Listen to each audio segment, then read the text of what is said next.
যে ঘরে বোনেরা আসে না, সে ঘর থেকে আনন্দ ও দরজা থেকে ফিরে যায়। কারণ বোন শুধু একটি সম্পর্ক নয়, সে বাবা মায়ের প্রতিচ্ছবি। বোন হচ্ছে ভাইয়ের হৃদয়ের আলো এবং পুরো ঘরের রোশনি। যখন সে বাপের বাড়ি আসে, মনে হয় যেন শূন্য উঠোন আবার হেসে উঠেছে। তার হাসিতে বরকত থাকে, তার কথায় শান্তি থাকে এবং তার দোয়ায় এমন শক্তি থাকে যা যে কোনো ঝড়কে থামিয়ে দেওয়া যায়। কিন্তু অনেক সময় আমরা সেই বোনকে সেই ভালোবাসা, সেই সম্মান দিতে পারি না যার সে যোগ্য।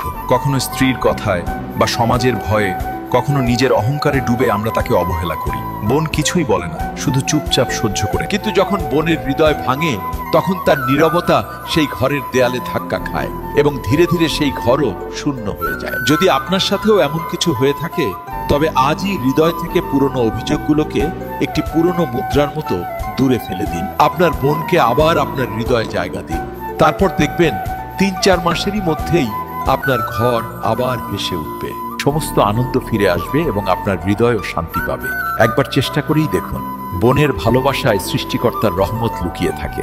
আর যদি এই কথাগুলো আপনার কাছে সত্যি মনে হয়, তবে এই ভিডিও শেয়ার করুন, যাতে অন্য কোনো বোনও আবারও হাসতে পারে